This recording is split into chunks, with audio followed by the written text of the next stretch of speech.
Radio Rahim Roy Jones Jr., in my opinion, and really anybody that is a laureate of this sport, the best man to ever do it, the most talented fighter in the ring, and my favorite commentary from ringside. I mean, the twofer's crazy. And we're out here in Turkey, in Istanbul for the IBA Golden Era. I gotta tell you, talking about eras, I mean, you were the dominant fighter of yours, but this era that we're in now with all this decadence and beautiful travel, I mean, massive events, how does this compare to when you were fighting, like the best fight events you've been to compared to this?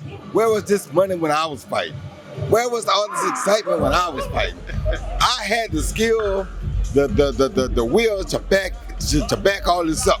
Why do these guys today not want to back this up? You see Crawford and Canelo, they're trying to back it up. They made a big fight happen and they got to go out there and perform. But most guys are not taking advantage of what they got. They don't realize what they got, I think. Because when I was coming around, you didn't have stuff like this. You didn't have guys willing to spend this kind of money on just a small event in order to let people know that they are here and they're ready to play. You didn't have this. Now, these guys are spending crazy money, but the fighters are not giving crazy performances. You were the one I most wanted to talk to and didn't have a chance to speak with after the Times Square fights, right? They were built, like you say, spent so much money. Hurt my heart because I know, and I promise you, man, at 56 years old, if he'd have put me in Times Square, what?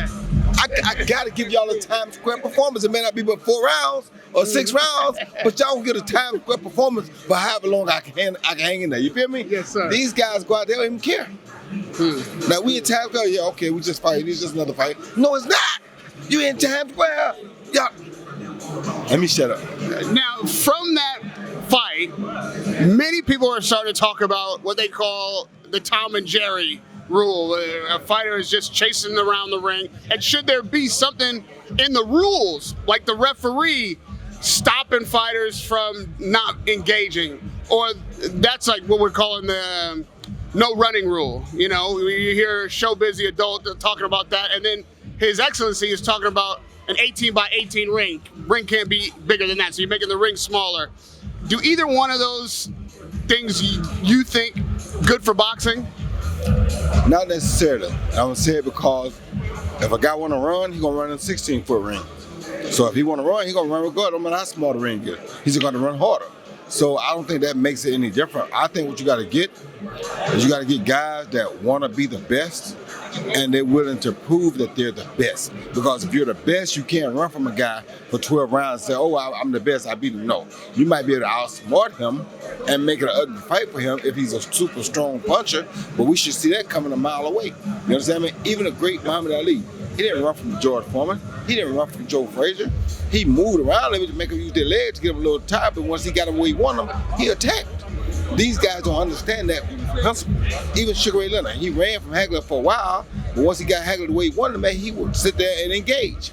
These guys just start moving around and they don't want to engage. That's not good for boxing. That's what the problem is. They don't know when to do it and when not to do it. They don't know how to strategically use footwork and how not to strategically use footwork. But should there be a rule to stop the guys who aren't trying to engage? Oh yeah, yeah. They're not. If you can't go 12 rounds and not engage. Yeah, there should be a rule for that. Yeah. Terence Crawford, I know we're getting ready to start the press conference. We're going to do this in a 2-part interview. But what we're just discussing now, I've heard so many people talk about how Crawford might be Canelo, or how Canelo, you know, it's an easy fight for him against Crawford. But it would seem that Crawford has to move, right? He has to avoid the power of Canelo. Am I totally wrong? You're totally wrong. Totally wrong. It's the only man I'll hear this from. Totally wrong, because the first thing is, how you gonna move and run from Canelo? You gonna give him everything he wants? That's stupid. You run from the big man, you give him all the confidence he wants. Oh, all I gotta do is catch him, he running now, he don't wanna fight. All I gotta do is catch him. No, you don't go there with that mentality. Had I went there with that mentality with John Reese, he'd have beat me. No, we go, listen, I'm coming here, I'm gonna tip the scale as a heavyweight, and I'm gonna make you feel that I'm a heavyweight in that first round. And Bud got to do the same thing. He got to tip the scale at a 168-pounder, and he got to make him feel that he's a 168-pounder when he hit the ring. If you don't do that in the early parts, now you're going to have a problem. Woo! Right. Woo! Wait. Radio Rahim with Roy Jones Jr. Thank you.